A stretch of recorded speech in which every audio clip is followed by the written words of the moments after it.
Hello बच्चों, राम राम, नमस्कार, जय श्री राम। तो आज हम आपके लेकर आ चुके हैं डीके टीचिंग क्लासेस की तरफ से हैं हम देशराज।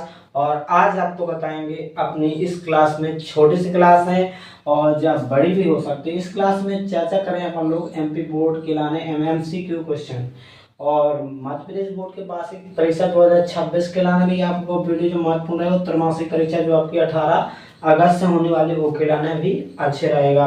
अगर आप लोग अच्छे से अच्छे गणित में नंबर लाना चाहते हैं तो आप लोग वीडियो सही देख रहे हो। इस वीडियो को आपको शेयर करना अपने दोस्तों के पास जो गणित में बहुत कमजोर है या गणित में अच्छे से अच्छे नंबर लाना चाहते हो और गणित में जिनका मन नहीं लगता, बहुत जरूरी वीडियो है, बस देख लो। सबसे पहले आप लोग अगर गणित में अच्छे से अच्छे नंबर लाना चाहते हैं तो वीडियो को शुरू से लेकर लास्ट तक देखें। आपसे हाथ जोड़ के विनम्र निवेदन है, बस आपको क्या करना है, इस अध्याय से बताया जाएगा क्या क्या टॉपिक पे आपसे क्वेश्चन करेगा, क्या क्या पूछा जाएगा। इस पार्ट का नाम क्या, द्विघात समीकरण। तो द्विघात समीकरण से क्या पूछा जाएगा, अध्याय 4 से क्या कैसे क्वेश्चन बनेंगे, कैसे विकल्प आएंगे, कैसे खालिस्तान पूछे जाएंगे, ये सारी चीजें अपन लोग चर्चा करेंगे। सारी चीजों पे चर्चा करने से पहले आपको वीडियो को लाइक करना, शेयर करना, चैनल को भी सब्सक्राइब जरूर कर लेना है। जिन्हें सब्सक्राइब ना करो हो तो सब्सक्राइब का बटन जरूर दबा देना और नीचे कमेंट करके बताना आपको कौन से टॉपिक पर वीडियो चाहिए और कौन से अध्याय का वीडियो चाहिए, कौन से आपको समझ में। आप लोग अगर हमारे यहाँ पढ़ना चाहते हो ऑनलाइन ऑफलाइन दोनों तरीके से हम पढ़ाएंगे। बस आपको क्या करना होगा, हमारे चैनल को ज्वाइन करना और आप लोग आ सकते हो पढ़ने के लिए। और 10वीं की फ्री है भैया, 10वीं की फ्री चल रही है। और बस आपको अब ऐसे नाम फ्री रहे, अब आपको टेस्ट बस देना पड़ेगा, एक टेस्ट पेपर देना पड़ेगा। उसके बाद आप लोग हमारे 10वीं यहाँ फ्री में पढ़ सकते हैं, ठीक है। कैसे हमें जितने बच्चे चाहने तो उतने बच्चे हमारे पास होगा, अब जिसको आना है उसको पेपर देना पड़ेगा। अध्याय 4 में हम आपको बताएं, ऑनलाइन भी बताएं, ऑनलाइन तरीका सबसे अच्छा बेस्ट है, आपको घर बैठ पढ़ सकते हो।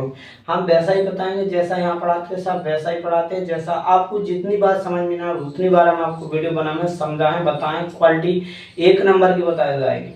तो अगर आप लोग वीडियो को शुरू से लेकर लास्ट तक देखा करो, अगर आपको समझ में आया तो कमेंट किया करो। देखो सबसे पहले पार्ट का नाम है द्विघात समीकरण। तो द्विघात समीकरण जी कहाँ से, सबसे पहले आप लोग पीछे लौट चलो, 2 पार्ट में पढ़ना पड़ा था द्विघात बहुपद। तो द्विघात बहुपद में पढ़ा था अपन ने बहुपद क्या होते हैं। सबसे पहले बहुपद जानो, बहुपद होते हैं जिसमें चर की घातें क्या होती हैं, पूर्ण घातें होती हैं या पूर्ण संख्या के रूप में होती है, धनात्मक होते हैं। चर की घातें क्या होती हैं, धनात्मक होती हैं, तो वही कहलाते हैं बहुपद। तो द्विघात बहुपद पढ़ा है ये आपने, कैसा होता है द्विघात बहुपद। 2 घात वाले को द्विघात बहुपद बोलते हैं। इसमें लिखा रहता है द्विघाती बहुपद या द्विघात बहुपद भी बोलते हैं आप लोग, द्विघाती बहुपद या द्विघात बहुपद या द्विघाती बहुपद, कुछ भी बोल दो। यहाँ पर चाहे तुम द्विघात बहुपद पढ़ो चाहे द्विघाती बहुपद, एक ही नाम है। यहाँ पर जिसमें 2 घात होते हैं उसको द्विघात बहुपद बोलते हैं। तो बहुपद रहता बिल्कुल अकेला, एक ही पद, उसमें एक ही पक्ष रहता, मतलब उसमें 2 पद उतने बराबर नहीं आता। तो इसका व्यापक रूप होता है ax स्क्वायर प्लस क्या bx प्लस का c। ये द्विघात बहुपद का व्यापक रूप होता है कि नहीं। ये वीडियो बहुत अच्छा होने वाला है, इस वीडियो को लाइक करें, शेयर करें। देखो जी द्विघात बहुपद है, आपने सबने पढ़ा है, अभी पीछे ही पढ़ा है आपने, 2 पार्ट पे बहुपद है, आपको बहुपद का टॉपिक है, आपने उसमें शून्य गुणनखंड सब कुछ निकाले, ठीक है। तो ये आपका द्विघात बहुपद है। अगर इसी के बराबर में हमने अब इसमें पार्ट 4 का नाम रख दिया उन्हें द्विघात समीकरण। अब इसी के में द्विघात समीकरण कैसा है, समीकरण कब लग जाता है जब बराबर आ जाता है, बीच में बराबर आ जाता है, मतलब 2 पक्ष आ जाते हैं। मतलब इसके जो द्विघात बहुपद ना लिखा, बराबर में 0 आ गया तो मतलब समीकरण मतलब 2 पक्ष बन गए, बीच में मतलब बराबर का चिन्ह आ गया, बराबर एक 0 एक और पक्ष आ गया, दे दिया बराबर, मतलब जिसमें बराबर लगा होता है उसको समीकरण बोलते। सीधा सीधा शॉर्ट में समझो कि जिसमें बराबर लगा हुआ तो द्विघात समीकरण। तो आपसे अगर पूछा जे द्विघात बहुपद का व्यापक रूप होता है, द्विघात बहुपद का व्यापक रूप जो होता है जी आपका कहलाएगा, अब यहाँ पर द्विघात समीकरण का क्या कहलाएगा, द्विघात समीकरण का व्यापक रूप क्या कहलाएगा, द्विघात समीकरण का व्यापक रूप, इसको व्यापक रूप से जाना जाता है। और इस किताब में लिखा है, हम आपको गलत बताना, गलत ना बताएं, इस किताब में लिखा है इसको मानक रूप भी बोला जाता है। क्या बोला जाता है, मानक रूप भी बोला जाता है, ठीक है, मानक रूप भी कहलाता है जी। यहाँ पर जो लिखा ब्लैक लाइन में लिखा है, यहाँ पर आपका पेज नंबर है एक 45 पे है, 45 के पेज के यहाँ पर द्विघात समीकरण लिखा, जहाँ उसके नीचे काली काली लाइन लिखी होगी, काली काली लाइन। तो ये क्या द्विघात समीकरण का मानक रूप भी है, द्विघात। तो यहाँ पर एक क्वेश्चन बनता है, बहुत शानदार क्वेश्चन बनता है यहाँ पर, द्विघात समीकरण का मानक रूप। ये क्या होता है, मानक रूप। मानक रूप मतलब कैसे बनता है, कैसा रूप का होता है। तो यहाँ पर एक क्वेश्चन आता है, बहुत सिंपल सा क्वेश्चन बनता है कि द्विघात समीकरण का मानक रूप। आपका जब द्विघात समीकरण का मानक रूप पूछते तो कैसा होता है, ax square bx plus c बराबर 0 होता है। जे आपको ऑप्शन में मिल जाएगा, एक बार में यहाँ कहीं भी आवे तो आप लोग कर सकते हैं।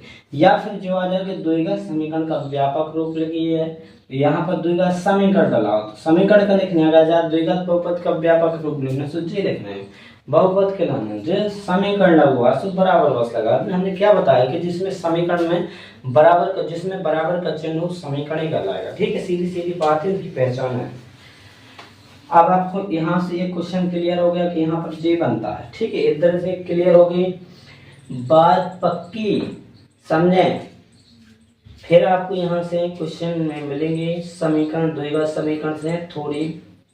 अब यहाँ पर तुमने द्विघात समीकरण पढ़ लिया, द्विघात समीकरण से यहाँ पर अधिकांश लोग विश्वास करते हैं कि विभिन्न वासियों सर्वप्रथम यहाँ से एक क्वेश्चन और बनता है यहाँ पर, मतलब द्विघात समीकरण को सर्वप्रथम किसने हल किया था। तो माना जाता है, इस बुक में भी लिखा, पेज नंबर जो आपके पाठ है ना, तो पाठ के नीचे ही जो आपका जी पूरा जिस थ्योरम लिखी होती है ना, जो द्विघात समीकरण को जहाँ चैप्टर उसके नीचे आओगे ना, सबसे नीचे, तो वहाँ पे लिखा अधिकांश लोग विश्वास करते हैं कि बेबीलोन वासियों ने ही सर्वप्रथम द्विघात समीकरण को हल किया था। क्वेश्चन बन जाता है कि द्विघात समीकरण को सर्वप्रथम किसने हल किया था। क्वेश्चन यहाँ से ऐसा बनेगा कि द्विघात मतलब विकल्प के रूप में बन जाएगा, द्विघात समीकरण को सर्वप्रथम। तो क्वेश्चन हम आपको बिल्कुल ए टू जेड बनाएंगे, जहाँ से जितने भी ऑब्जेक्ट पता है तब सब बताएं। द्विघात समीकरण को सर्वप्रथम किसने हल किया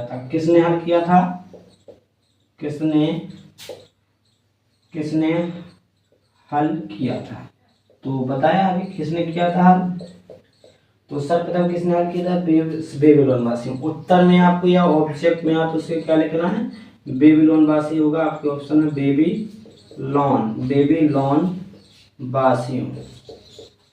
बेबीलोन वासियों ने किया था इसको सबसे पहले। ठीक है, बेबीलोन वासियों ने सर्वप्रथम इसको हल किया था जी, इसलिए पढ़ लेना होता है। फिर इसके आगे लिखा है कि यूनानी गणितज्ञ यूक्लिड ने लंबाई ज्ञात करने के लिए ज्यामिति विधि विकसित की, जिसको हम सर्वप्रथम वर्तमान में शब्दावली में द्विघात समीकरण की हल कहते हैं। क्या कहते हैं, फिर में यूनानी गणितज्ञ यूक्लिड ने लंबाइयां ज्ञात कर विज्ञान ने ज्यामिति विकसित करी। ज्यामिति मतलब आकृतियों से निकाल ग्राफ बना के निकाले।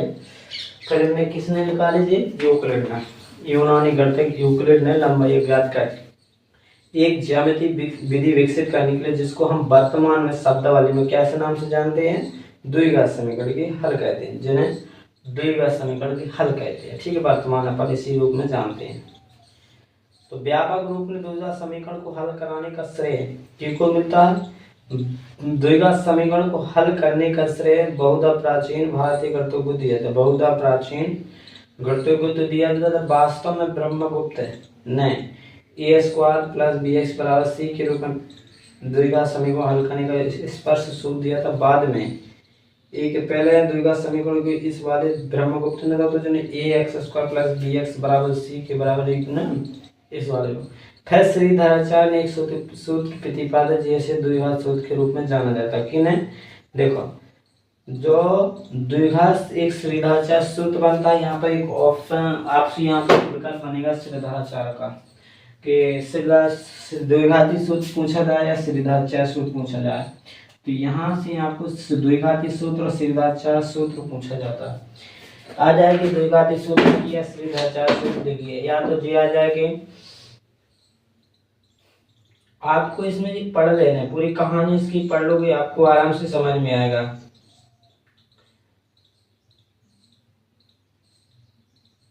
देखो द्विघाती सूत्र जो बनाया तो किसने, द्विघाती आ जाएगी, द्विघाती सूत्र किसने बनाया था, श्रीधराचार्य ने, मतलब इसने इन्होंने प्रतिपादित किया था, श्रीधराचार्य ने द्विघात सूत्र को प्रतिपादित किया था। जैसे हम द्विघाती सूत्र के रूप में माना जाता है और जो पूर्ण वर्ग विधि से, पूर्ण वर्ग विधि होती है द्विघात समीकरण को हल करने पर प्राप्त होता है। पूर्ण वर्ग विधि होती है उसी से बनती है, जा क्या बनती है, पूर्ण वर्ग विधि लगाते हैं जब, उसी से जब बन जाए द्विघात सूत्र। जब आप लोग लगाओगे पूर्ण वर्ग विधि और द्विघाती सूत्र तो आपको समझ में आ जाएगा।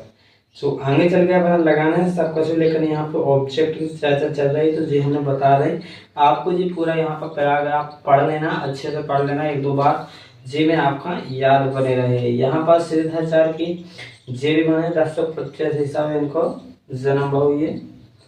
और यहाँ पर आपको सारी चीजें इसमें बताएंगे। फिर यहाँ पर देखो नीचे लिखा है द्विघात समीकरण का मानोरूप कहलाता है, सब कुछ लिखा है। फिर आओगे आप लोग यहाँ पर उदाहरण एक क्वेश्चन नंबर है, बहुत अच्छा क्वेश्चन है, लेकिन यहाँ पर आपको इसके क्वेश्चन हम लगवाएं तो, लेकिन अब यहाँ पर इस वीडियो में बता पाए, इसमें ज्यादातर हम आपको मोस्ट क्वेश्चन बताएंगे, ठीक है। एक आपको क्लियर होगा जी वाला तो आएगा ही समझ लो सबको, द्विघात समीकरण को सर्वप्रथम किसने हल किया था, विवरण वासियों ने। और यहाँ पर जे पूजा श्री द्विघाती सूत्र का प्रतिपादन किसने किया था, श्रीधराचार्य ने। किसने किया था, श्रीधराचार्य ने। तो किसने किया था, द्विघाती सूत्र का प्रतिपादन किया था किसने, मतलब द्विघाती सूत्र किसने बोला, श्रीधराचार्य ने, ठीक है। आप श्रीधराचार्य सूत्र होता क्या हिसाब होगी हम बता दें। तो देखो तो पहले ध्यान दे रही नोट में लिख लाइयो, तो यहाँ पर नोट बना ले, उठे छोटा सा नोट। आपको जो एक पॉइंट और लिखा था अभी हमने लिखा था कि द्विघात समीकरण को सर्वप्रथम किसने हल किया था, वो भी इसमें लिख देना इसी नोट के अंदर। इसी नोट में लिखना, मतलब एक आप अलग से नोट बना तो जो मेन पॉइंट होते तो आपको याद बन जाते हैं। तो इसमें आ जाएगा विविधकर का सूत्र मौजूद है, विविधकर, तो विविधकर डी से डरता है, तो विविधकर का सूत्र होता है बी स्क्वायर माइनस 4ac, ठीक है, जो होता है विविधकर। दूसरा अगर आपसे वही जो मानक रूप द्विघात समीकरण का, तो वही लिख देना इधर द्विघात लिखने जी मेन पॉइंट आप लोगों को खुद नोट करना। अगर आप लोग अच्छे से नोट से बनाओगे तो आराम से आप लोग अच्छे नंबर लाओगे। द्विघात समीकरण का मानक रूप आपको कैसा लिखना है, मानक रूप अभी बताया था आपको कैसा होता है, मानक रूप ए एक्स स्क्वायर प्लस के बी एक्स प्लस के सी और बराबर में 0, ये आपका द्विघात समीकरण का मानक रूप है। तीसरा आपको लिखना है श्रीधराचार्य सूत्र,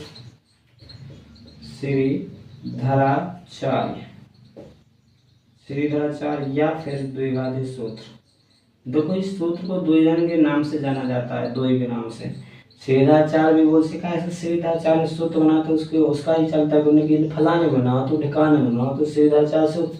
अब जो द्विघाती सूत्र को नाम रखो सो नाम से भी को खूब जाना, लेकिन ज्यादातर जिन्हें बनाओ कुछ लोग उसके नाम से भी जानते, जो कहा श्रीधराचार्य सूत्र कैसे हो, तो x बराबर होता है, ध्यान देना, x बराबर माइनस के b प्लस के रूट के बी स्क्वायर माइनस के 4ac बटे में 2a, ठीक है, माइनस के b प्लस माइनस। और अगर आपका लिखना चौथा पॉइंट, तो पूर्ण वर्ग विधि कैसा, पूर्ण वर्ग विधि का सूत्र लिखना, तो पूर्ण वर्ग विधि इसका भी फॉर्मूला लिखना, तो वो जे भी हम आपको बता दे रहे हैं। पूर्ण वर्ग विधि का होता है x प्लस के b बटे 2a, ई पे लिखना है आपका होल स्क्वायर बराबर, फिर आपको करना है बी स्क्वायर माइनस के 4ac बटे में 4a, ठीक है। ऐसा ही होता आप देख लेना, लेकिन गलत नुस्खा देख लेना, हम गलत तो नहीं है, यहाँ शायद पर गलत नहीं है।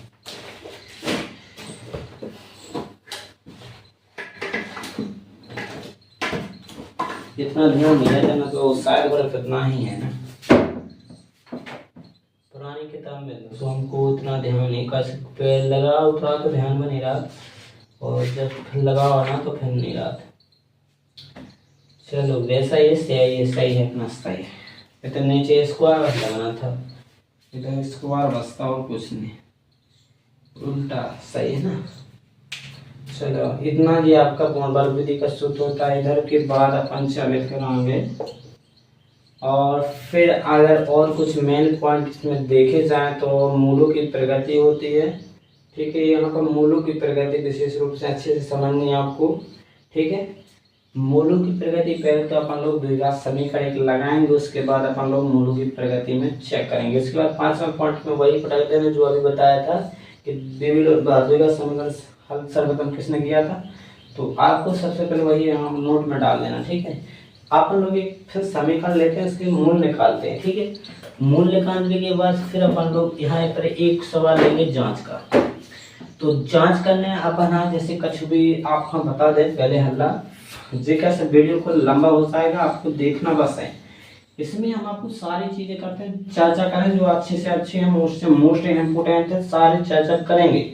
बस आप लोग वीडियो को लाइक करना, शेयर करना है। ठीक है, इतनी चीजें आप लोग को ध्यान देना। सबसे पहले बात मेन पॉइंट, तो आपका इसमें देखो जांच कर भी गिराने तो एक क्वेश्चन जरूर आता है, जांच करेंगे जो द्विघात समीकरण आता है कि आता कि नहीं आता, जांच करेंगी द्विघात समीकरण है या नहीं, जी जरूर क्वेश्चन आता है आपका 2 नंबर में आता है पक्का, समझ दो द्विघात समीकरण है। तो जे जिससे नहीं बनते तो भैया बड़े बेवकूफ हो, तुम इंसान हो, क्योंकि अगर जे सीख रहे तो भैया 2 नंबर यहाँ छोटे छोटे सवाल सीख लो तो आप लोग आराम से पास हो सकते हो।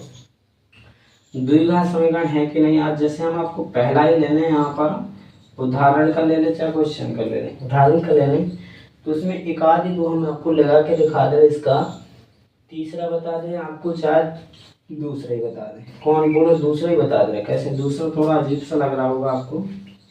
तो यहाँ पर x फिर एक गुणा में x प्लस के 1, जो कुछ ना गुणा लगाओ तो समझो वहां पर गुणा ही है, x प्लस के 1 प्लस 8 बराबर। ठीक है, इसके बाद है इसमें x प्लस के 2 और x माइनस के 2। चलो ठीक है, अब यहाँ पर एक चीज समझो, इधर गुणा लगा इधर गुणा है, तो इनके सबसे पहले आपको गुणा सॉल्व करना है। पहले तो इसमें द्विघात समीकरण कैसे चलेगा बच्चों, द्विघात समीकरण का मानक रूप होता है ax² प्लस के bx प्लस के c बराबर 0।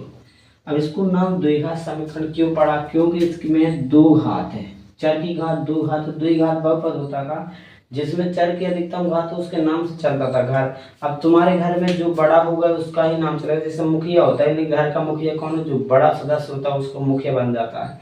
तो इसके मुखिया कौन है, 2, अगर जे होंगे तो इसका नाम चलेगा द्विघात, जे भाग जाएंगे जे मर जाएंगे तो फिर छोटे का नाम चलेगा।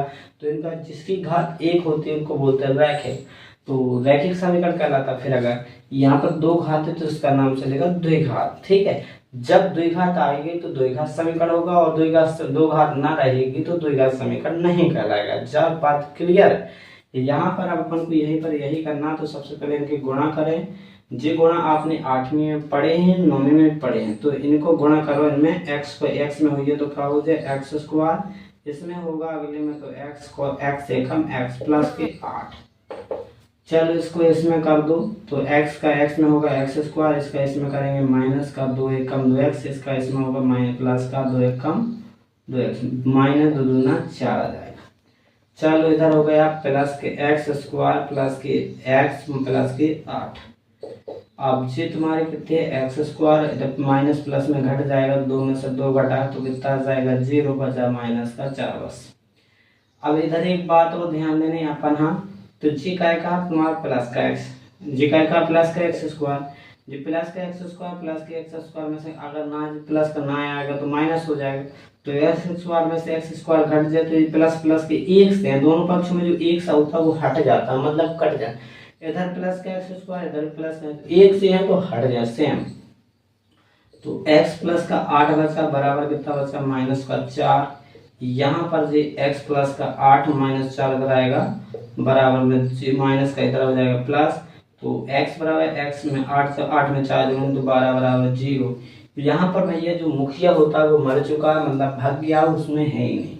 जो दो घात वाला मुखिया रहेगा उसको बोलते हैं द्विघात समीकरण। ठीक है, घर का मुखिया ही नहीं है तो मर गया, तो अब हल्के जो हल्का है उससे बड़ा होगा उसका ही नाम चलेगा।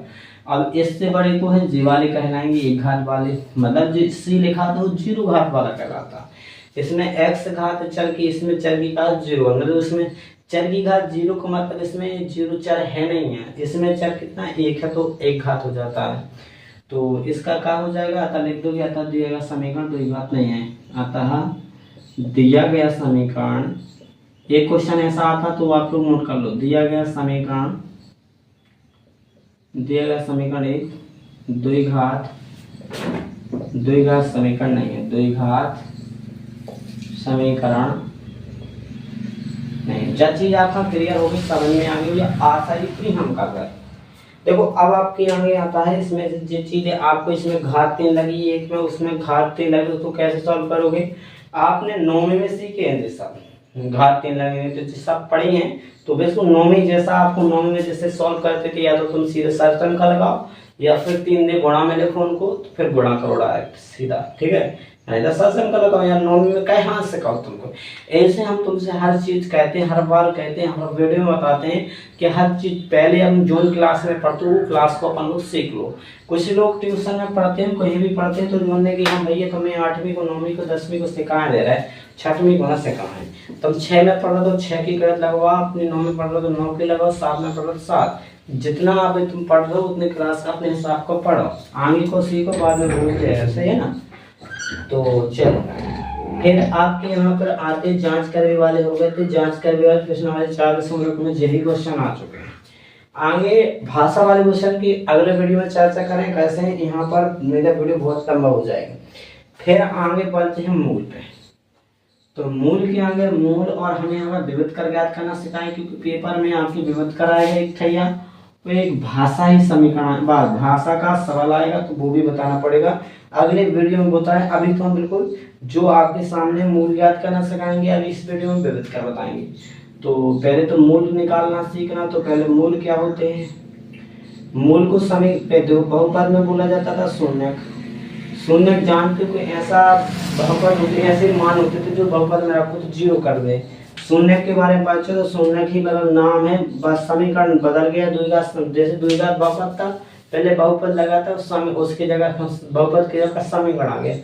ऐसा ही शून्यक होते थे बहुपद में, लेकिन मूल रखे गया समीकरण के नाम, तमाम नाम मूल चला लगा, शून्यक को नाम चेंज हो गया, बस द्विघात सब बहुपद होके इनका नाम क्या हो गया, द्विघात समीकरण। अब इनका जो शून्यक नाम चला जिस उनका नाम चेंज हो गया, मूल हो गया। इसमें लिखा स्पष्ट बता रहे कि भैया ये शून्यक ही कहलाते हैं, मूल कहलाते हैं।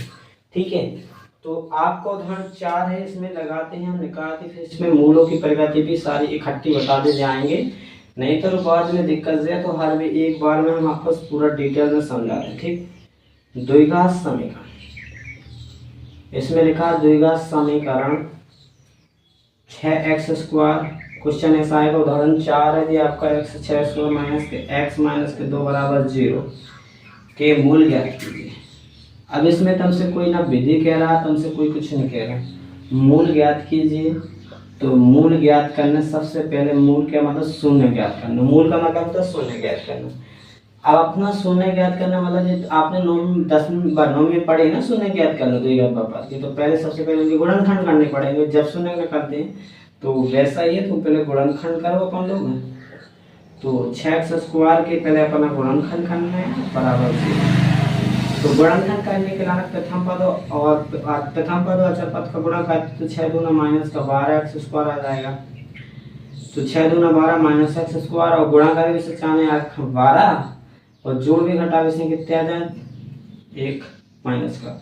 तो 6x² ऐसे गुणनखंड कितने हैं, माइनस के 3x सॉरी प्लस के 3x लिख दो, माइनस के 4x लिख दो, माइनस के 2 बराबर 0। अब इनका गुणा करोगे तो 4 या 12 माइनस के आएंगे, घटा दोगे तो माइनस के x आ जाएगा। अब इसमें लेना आपको जोड़ा बगा के कॉमन लेना, वैसे कॉमन ले लो। तो इसमें देखो दोनों में काय का भाग चला था, 2 में, इसमें 3 का चारा, इसमें भी 3 का, दोनों में 3 का भाग चला। जितने का भाग चाहे उतना समझो कॉमन है, तो 3 कॉमन ले लिया, संगे x भी है दोनों में, तो 3x लिया तो इधर से 3 गया तो 3 दूना 6 मतलब 2 बचेगा, 3 ने 2x, इधर 1 बचेगा माइनस, इधर भी 2 कॉमन लाए तो माइनस के 2x कॉमन लाए तो कितना आ जाएगा 2 दूना 4, 2x माइनस प्लस का 1 बराबर 0। तो इधर 2x प्लस के 1 फिर कॉमन में जाए तो 2x प्लस के 1 बाहर निकालेंगे, माइनस का क्या बचेगा अंदर 3x माइनस का, इधर 2 बस मिल रहा था, x थोड़ी था गलत हो गया ना, इधर 2 मिल रहा था वैसे 2 बस, तो 2 आ जाएंगे बराबर, देख नहीं पाया ना, ध्यान नहीं दिया। अब इधर हो जाएगा 2x प्लस के 1, अब इधर से मूल आते तब इधर गुणनखंड 9 में निकल आते, गुणनखंड का शून्य निकालते, अब पीछे ही बहुपद के शून्य निकालना सीखे अपना 2 पार्ट में, तो 0 कर देंगे या फिर 3x माइनस के 2 बराबर में 0। तो 2x प्लस के 1 ना जाएगा तो माइनस आ जाएगा, या फिर जे 2 गुना पक्षांतर होगा तो 2 आ जाएगा। गुणा का पक्षांतर होता है भाग में तो 1/2 हो जाएगा इसका, और इसका कितना आ जाएगा x बराबर 2/3 हो जाएगा। कितना आ गया, तो इसके शून्य कैसे निकला है माइनस के 1/2, इसका 2/3, मूल कितने आ गया तो लिख देना, अतः मूल कितने आ गए, अतः मूल है इसके माइनस के 1/2 और क्या 2/3 है। तो जी आपके मूल हो चुके हैं। अब आगे चलो, अब आगे अपन लोग चलते हैं भैया मूलों की प्रगति क्या होती है, तो जी मान निकालते हैं और इसी के संबंध में मूलों की प्रगति होती है। देखो अब मूलों की प्रगति के मतलब से समझो कि मूलों की प्रगति समझो इतना, मूलों की प्रगति मतलब जे कि जो द्विघात समीकरण रहे हैं मूल उनके निकलते ही या नहीं होते। अब अभी तुम्हें द्विघात समीकरण ऐसे रहे जिनके मूल निकलते रहे, मतलब उसके मान निकल आवे। अब तुम्हें ऐसे समीकरण दे, ऐसे द्विघात समीकरण दे, कछन के मान निकले, कछन के ना निकले, कछु के 1 से आए, कछु भी आ सका, तो वे तुमसे पूछे कि इनके मूल आए कैसे, वे तुमसे कंडीशन में तो दे समीकरण के मूल कैसे आएंगे, 1 से आए या अलग अलग आए या एक ही होता ही नहीं। 3 कंडीशन है, 3 चीजें, अगर कछु हुई है तो 3 कंडीशन तो लाते हैं, अगर आ है तो वे 2 जने 1 से भी आ सका, पता चले अलग अलग भी आ जाए, पता चलो भैया आए नहीं, तो मतलब है नहीं है। तो मूलों की प्रगति में आपको ध्यान देने सबसे पहले विविधकर पे, ठीक है, विविधकर। अगर आपको विविधकर तो मतलब विविधकर कितने को b² - 4 इसी में बोले विविधकर, ठीक है, विविधकर को सूत्र ऊपर लिखवा दो। अगर तुम्हारे विविधकर को मान सर पहले कंडीशन b² - 4 इसी को मान अगर बराबर 0 है तो उसके 2 बराबर 2 उसके 2 समान वास्तविक मूल, उसके 2 समान वास्तविक मूल है, क्या है 2 वास्तविक मूल, समान वास्तविक मूल, ठीक है। अभी हम चेक करके ही बताना हमें, देखो कैसे समझ में ना तो बताइए। अगर तुम्हारा b² - 4 इसी को मान गया 0 से बड़ा आया, कितना 0 से बड़ा आया तो उसके भिन्न भिन्न या असमान वास्तविक मूल होने का, भिन्न भिन्न कैसा कही थी या अलग अलग, भिन्न भिन्न वास्तविक मूल यहाँ पर लिखते जाना वास्तविक मूल होंगे। और लास्ट में अगर आपका तीसरी कंडीशन आपकी b² - 4ac 0 से अगर छोटा है, ठीक है, कोई वास्तविक मूल नहीं, अगर 0 से है तो कोई वास्तविक मूल नहीं है। जा बात आप लोग सुन रही देख लेंगे। अब इतने तुम्हें चेक करके बताएं ई के मूल कैसे आए, अलग अलग है। अब जी का है ये जा कंडीशन फॉलो कर रहे हैं, b² 4 इसी का मान का 0 से बड़ा आएगा, तो 0 से बड़ा आएगा तब इनके मूल वास्तविक अलग अलग हो, तो पहले चलो निकालो। चलो देख रहा तुम्हें इतना ही बिल्कुल एग्जाम्पल देखे दे बता तुम्हें जी में तुरंत समझ में आ जाए। तो सबसे पहले ये b² - 4 से BAC का होता है द्विघात समीकरण के मानक रूप से तुलना करके ABC के मान निकाल लो। तो द्विघात समीकरण a² + bx + c बराबर 0 से तुलना करो, से a को मान कितना आ जाए 6, b को मान कितना आ जाए 1, c को मान आ जाए -2। अब b² - 4 इसी में निकालो, b को मान कितना है 1, ए को मान कितना हो 6, सी को मान 2। चलो 1 का स्क्वायर करो, 1 ही आए, 4 6 24 आ जाए, गौड़े माइनस के 2 और 1 और 24 दोनों माइनस माइनस प्लस के 24 दोनों 48, 48 में 1 जोड़ो 49, 49 जीरो से बड़ा है। और विविधकर को मान के तो जीरो से बड़ा है, तो समझ जाओ का है ना अलग अलग, काहे का अलग अलग बात ऐसे ही देखना पड़ता। अगर आपने यहाँ पर विविधकर इसको हल करने से जीरो आ जाता, तो दोनों जी आए थे तो 2/3 है, तो जी सब 2/3 आते, 1 से 2 आते। अगर जीरो से छोटा होता मतलब इधर माइनस में आता, इधर -49 आ जाते। अब जीरो से छोटा कौन हो, -1 -2 -3 ऐसे जितनी भी संख्या है यहाँ पे सब जीरो से छोटी होती हैं। तो अगर जीरो से छोटे हैं तो कोई वास्तविक मूल्य ही नहीं होता, हम चाहे जितनी पत्थर पटक लेंगे मूल बिन लिख रहे ना ओके। अब तुमने विविधकर बता दिया, विविधकर कौन होता है, जो ने तुमने 49 निकाला यही विविधकर कहलाता। तो तुम विविधकर भी सीख लो निकाल वो, और तुमने मूल की प्रगति भी बनने लगी होगी। इतना हम तुमसे आशा कर रहे हैं कि ये चीज़ तुम्हें बनने लगी, समझ में आ चुकी होगी। अब इस अध्याय से अगर आप लोग इतना आता है तो आप लोग इस अध्याय से 3-4 नंबर आपके कहीं नहीं जाते, 4-5 नंबर आपके पक्के हो जाएंगे अगर इतनी चीज़ आप लोग ध्यान रखे रहते हो। तो आपने विविधकर सी का विविधकर निकालना पड़ता है, तो विविधकर सीधा लगाओ, क्या माइनस को आए चाहे प्लस को आए, तो बस आपको मान बताना पड़ता है। आपसे कोई पूछता है कि इस द्विघात समीकरण का विविधकर कितना है, तो सीधा 49 आ गया। इसमें मान रखते देते गुणा भाग जो कुछ हो तो सब कुछ करके 49 आ गया, तो विविधकर कितना है 49 है, ऐसा निकाल देते, बता देते भैया। ठीक है, अगर आपको वीडियो अच्छा लगा तो लाइक करें, शेयर करें, चैनल को सब्सक्राइब जरूर करना। अगर आपको वीडियो की अच्छी से तैयारी करना है कक्षा 10वीं की, तो जल्दी से चैनल को सब्सक्राइब करें। धन्यवाद।